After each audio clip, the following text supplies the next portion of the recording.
All right, PWG All Star Weekend 8 Night 1. There was a few problems with the show with Loki not showing up and the ropes actually broke in the main event, but overall it still turned out to be a pretty awesome show. So let's just break it down. First match of the night, we got Willie Mack versus Kevin Steen. You get a pretty evenly matched. This is a pretty even matchup right here. Willie Mack's a big dude, so is Kevin Steen, and they could both go. We got really a really solid opener to open up this show, and Willie Mack. I think he's underrated. It's a shame that he's stuck out on the West Coast. It'd be nice to see him, come over to the East Coast and make more appearances, just to make more of a name for himself. Because I feel like he's kind of trapped out west. He should just be a lot more. He should just get a lot more attention than he does, because he doesn't get it because he's out west. But yeah, Steen. Steen's looked really good. Since he's lost some weight and took some time off after Final Battle, and these guys just you know. A lot of vicious suplexes, a lot of awesome power, a lot of, mixing with a little bit of comedy. This just turned out to be a really really strong opener. Next up we have Brian Cage Taylor and Ryan Taylor of the Taylor Boys taking on Joe Ryan and Scorpio Sky. Really really good stuff. Obviously with the card this stacked, this is a huge opportunity for the Taylor Boys to make a name for themselves, and they didn't disappoint. They busted their ass. I think Joey Ryan.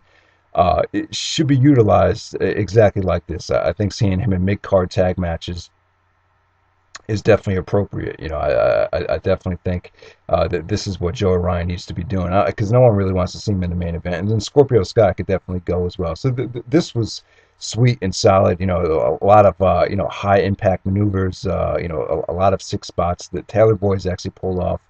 An electric chair lariat spot in the crowd.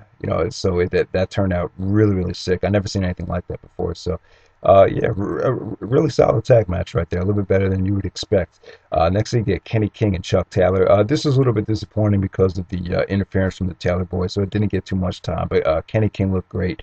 I would say that he's improving year by year by year. But if you watch that match at Best in the World, that four-way tag match, I thought he definitely looked more impressive than anybody in that match. He's the guy that really, one of the few guys in that match that really stepped up to the plate and really showed that he wanted to be there that night. So yeah, and him and Chuck Taylor, this is what Ring of Honor's undercard scene should look like. Guys like Kenny King and Chuck Taylor. I really thought um, this is a really sweet match. I mean, it didn't live up to its potential because of the booking, but it was still a good match. Next up, we had Young Bucks versus the RockNES Monsters of Johnny Goodtime and Johnny Yuma. And give the Bucks credit. They went out of their way and bumped like crazy for Goodtime and Yuma. These guys, they're really not that well known yet. I think a lot of people that follow PWG don't really are still trying to get warmed up to them. Good Time has a pretty nice following, but it's only really within the PWG audience. But yeah, I mean, he looked really good here, man, and so did Yuma. They pulled out sick DDTs. Off the top turnbuckle, some high spots. So, and the story of the match was, they just couldn't put the Bucks away. They kept kicking out of everything. And I got to give the Young Bucks credit. They're hungry. So it kind of makes sense to a degree. Obviously, they weren't really getting paid that much in TNA, not as much as I thought they were making. So obviously, they still never really lost that eye of the tiger, and that's kind of the reason why they never really toned their style down in PWG, because it's not like they were really making that much more money. So, but yeah, this is very very solid stuff. Definitely just another awesome Young Bucks match, and Good Time and Yuma definitely showed that they might become I mean, they're good enough to be the tag team champions. So next up we have the Cutler brothers taking on Austin Aries and Roderick Strong. This is okay. My only problem with it just seems like Austin Aries is, during this match, I just, got the impression that, he's totally bored with, still being in the indies. So I'm happy that he got the job in TNA, because, definitely, after watching this match, you could definitely say, it's definitely time to move on after so many years being on the indies. But, you get to see Aries and Strong go at it again. I'm not like a huge fan of the Cutlers, but it was a pretty exciting match. It was kind of dull at some points, but there was other points where it really picked up. You get to see Aries and Strong do some, double team maneuvers. It wasn't really as, you know, spectacular as some of the matches that they have from 2006, but still just another really really solid match. 3.5 stars still. Next up we got Eddie Edwards versus Alex Shelley.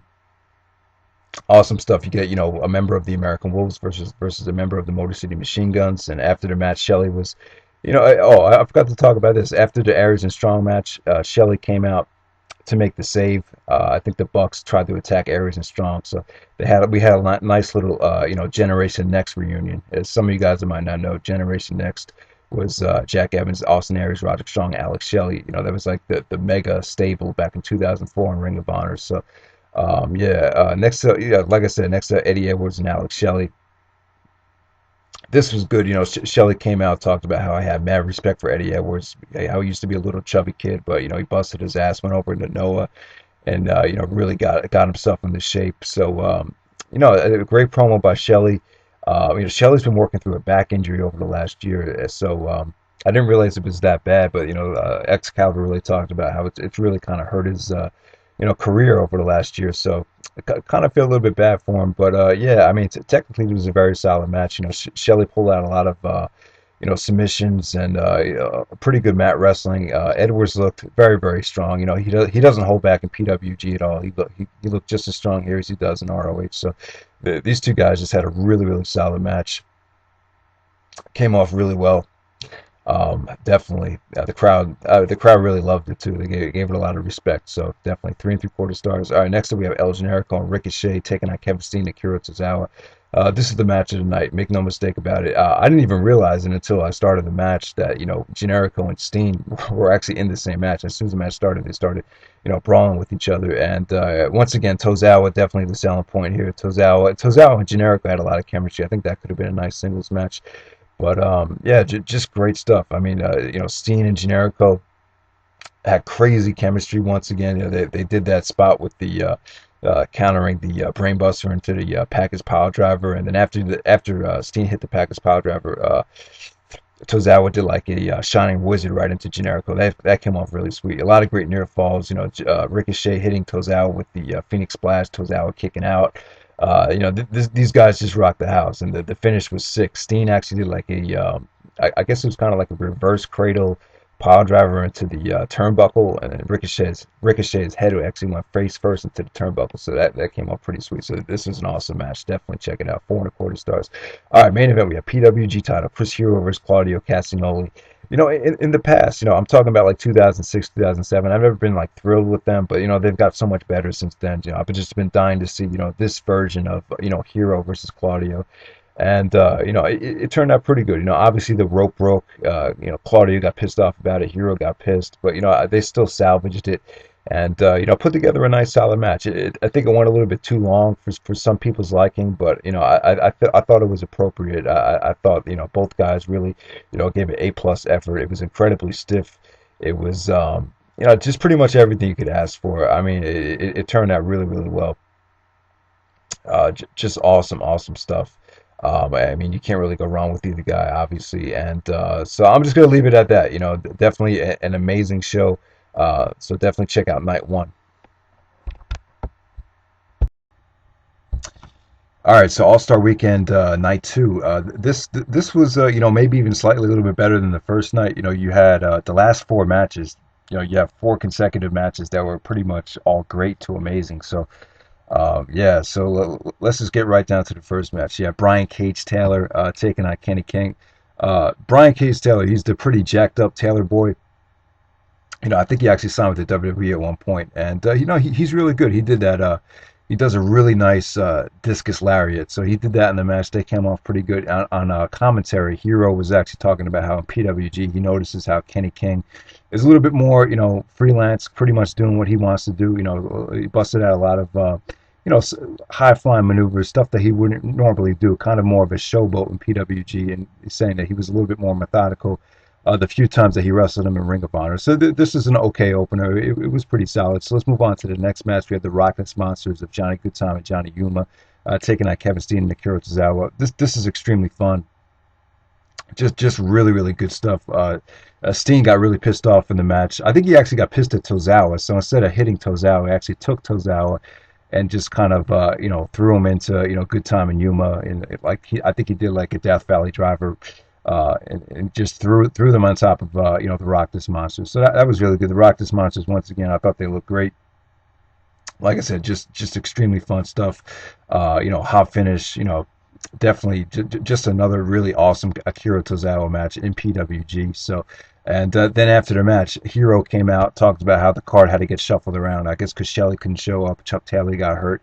So once again, the card had to be scrapped, and Hero came out, and him and Tozawa kind of set up, Tozawa's final match in PWG. So eventually later on the show, we would get Chris Hero and Akira Tozawa, the rematch from the match of the year from last year. So next up we have Willie Mack versus Ricochet. This was kind of just thrown together. Obviously, Willie Mack was supposed to take on Hero. I don't know. I don't think their styles really mixed. The commentary was good on the match. I enjoyed the commentary, but the actual match, I don't know. It was just kind of a weird matchup. They talked about how Willie Mack, was kind of getting fatigued because Ricochet was such a great athlete. So it was kind of a mismatch as far as speed and conditioning goes for Willie Mack. So, but it was still good though. Still okay to pretty good. Next up we had the Cutler brothers taking on Joey Ryan and Scorpio Sky. So we get all PWG homegrown talent in this match. So this match is kind of forgettable. When we look back to this weekend, I don't think anyone's really going to be talking about this, but it was good for what it was. The Cutlers, you could tell they kind of in the storyline they're kind of frustrated that they haven't really gotten the respect that they deserve so far. And I got to say, Joey Ryan and Scorpio Sky is still at the top of the game. So I thought they looked very solid throughout the whole weekend. Next up, you had Eddie Edwards taking on El Generico. Now, the American Wolves and Steen and Generico had a huge feud in 2009, but we never really saw, Edwards and Generico one-on-one, and, these guys definitely delivered. I mean, this is just, great stuff, a great finish. This really brought the show back to life, and, I was on the edge of my seat watching this match, so definitely a 4-star match, good stuff. Next up, we had Austin Aries and Roderick Strong taking on the Young Bucks. This is the first time we really saw Aries go at it against the Young Bucks. I think they wrestled on one ROH show at Either Storm too. They were kind of conserving energy on that night. So, you finally get, Aries and Strong against the Young Bucks. It sounds like a great matchup, and it definitely was. I thought it did deliver. I was slightly disappointed by the finish. The crowd hated the finish, but, I would say that Aries and Strong, even more so than the first night, really showed, the vintage, tag team offense that they showed back in their, Ring of Honor heyday. And once again, the Young Bucks just just a nice awesome match from them once again. They play like just great cocky heels, but at the same time the matches are always exciting. So next up we had the awesome rematch, Chris Hero versus Akira Tozawa. I'm gonna say I still prefer their first match a little bit better because of the emotion. This is a little bit more drawn out, a little bit longer. They pretty much took their time. They told more of a story. They played off of their previous spots with. The spot in the match, in my opinion, was when Tozawa was going for his tope, and then Hero actually countered it with the elbow right to his face in midair. So that was pretty sick, and the finish was awesome. Tozawa got a nice emotional send off. So just really good stuff. Next up, main event, we have PWG title. We have Claudio Castagnoli taking on Low Ki. This is great. Out of all of Low Ki's matches since he's returned to the Indies, I would say this is his best one by far. Actually, I just thought it better than the Devitt match. Even slightly better than the Davey Richards match with Low Ki and Davey Richards. So yeah, Claudio, just another great title defense from him. These guys, they just worked a really awesome match. I mean, really, you could just feel it with these guys. It was pretty methodical, but at the same time, you could just feel like the respect. It was kind of like a respect match, that you could just feel that they really had a lot of respect for each other because of their conditioning, and just some of this stuff just came off great. Claudio actually kicked out of a key crusher. The finishing sequence with the European uppercut in midair came off really nice. So definitely an amazing show once again. Both shows back to back, just awesome stuff.